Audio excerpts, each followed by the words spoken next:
जनधमागनी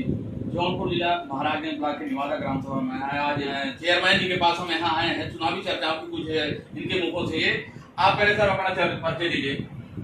मेरा नाम राजेश जयसिंह है। मैं भारतीय जनता पार्टी का जिला का संयोजक हूँ। विगत 20 वर्षों से भारतीय जनता पार्टी का कार्य कर रहा हूँ। 73वीं लोकसभा जौनपुर में आदरणीय कृपा शंकर सिंह जी जो हमारे चाचा जी हैं, हम सभी के चाचा जी हैं, उनको भारी बहुमत से जिताने के लिए और क्षेत्र में जनसंवाद करने के लिए, लोगों की समस्याओं को जानने और उसके निदान के लिए यहाँ पर आए हैं। चुनाव की चर्चाओं की इस समय विस्तृत क्या रिस्पांस आप लोगों को मिल रही देखने को? चुनाव में जन संवाद करते समय, क्षेत्र में जाते समय लोगों से जो संवाद होता है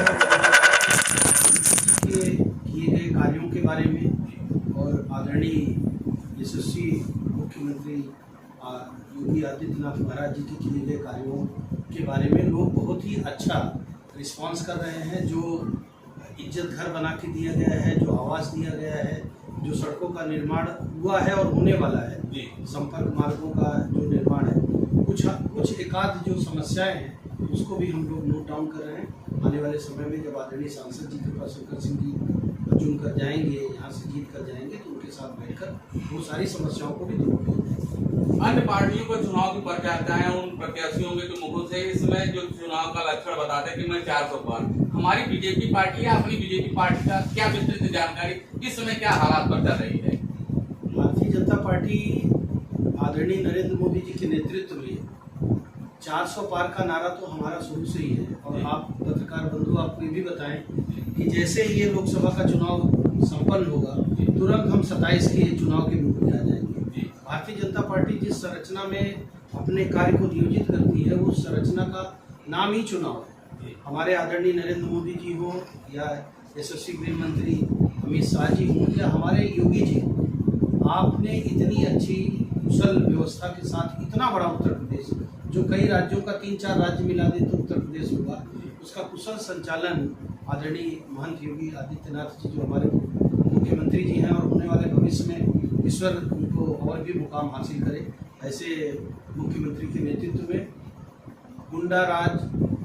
माफिया राज, बालू खनन, अवैध संरचना जो है वो सारा ध्वस्त करके आदरणीय योगी जी ने दिखा दिया है कि उत्तर प्रदेश में निर्बाध रूप से अच्छी सरकार का संचालन चल रहा है। इसलिए लोग खुश हैं,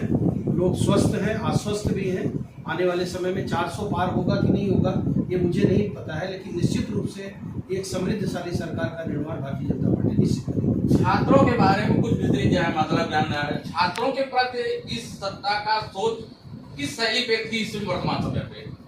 छात्रों के बारे में अभी कल ही प्रधानमंत्री जी ने जौनपुर में सविस्तर भाषण दिया है और उन्होंने कहा है कि हम छात्रों के लिए जो स्थानीय छात्र हैं, जो ग्रामीण क्षेत्र के साथ हैं, जिनका मीडियम हिंदी होता है और वो बड़ी बड़ी परीक्षाओं को अंग्रेजी माध्यम होने के नाते से, जैसे MBBS हो गया, डॉक्टरी हो गई, इंजीनियरिंग हो गई, उसमें जाने में जो कतराते थे, तो उन समस्याओं को दूर करते हुए भी नई शिक्षा नीति के तहत हिंदी माध्यम और अन्य माध्यमों से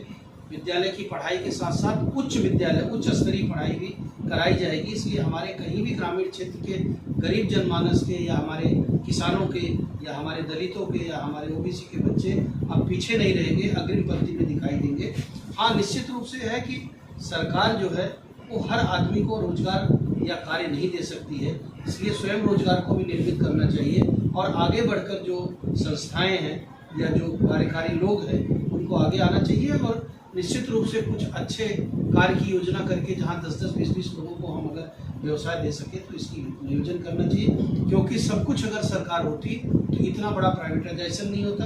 सब कुछ अगर सरकार होती तो इतने बड़े मंदिर, इतने बड़े कार्य योजनाओं का रूप नहीं होता, इतनी सामाजिक संस्थाएं नहीं होती। इसलिए सरकार से हम कंधे से कंधा मिलाकर खड़े रहें और लोगों का सम्मान करें। जो भी जनमानस है, जो नगरजन है या जो जनमानस है, उसका सम्मान होना चाहिए। देश अग्रिम पंक्ति में बढ़ा है, उसमें उत्तर प्रदेश का भी सहभाग हो और 73 लोकसभा का आदरणीय कृपा शंकर जी का बड़ा सहभाग हो, क्योंकि बनारस जैसा ही विस्तृत रूप से, बनारस के जैसा ही नहीं बल्कि उससे भी अच्छा जौनपुर को डेवलप करना। किसान यूनियन का कुछ चर्चाएं चल रही है, किसानों के बारे में ये सत्तर माने ये शासन का कुछ रूप कई तरीके से दिख रहा है, किसानों के माने विस्तृत है। किसानों के बारे में के जो आंदोलन है, आपने देखा होगा आंदोलन बहुत बड़ा चला, लेकिन जैसे ही योगी आदित्यनाथ जी हमारे यशस्वी मुख्यमंत्री उसमें शामिल होते हैं, सारे किसान आंदोलन अपने रूप में उनकी बातों को मानकर उन पर विश्वास करके अपना आंदोलन वापस लेते हैं। और कोई भी सरकार बिना किसान, बिना जवान और बिना संविधान की नहीं चल सकती है, इसलिए बिल्कुल चिंता करने की जरूरत नहीं है। किसान हमारे अन्नदाता हैं, हम और आप और पूरे जनता को जिलाने के लिए, खिलाने के लिए वही हैं, उनका पूरा सम्मान है और आगे और सम्मान होगा। हम यहाँ जय महंती के पास आए, इनके मुखों पर जो वर्णन आज क्या होती है, मैं प्रेस मीडिया सरोज मिश्रा, जन धमाका न्यूज़, जय हिंद।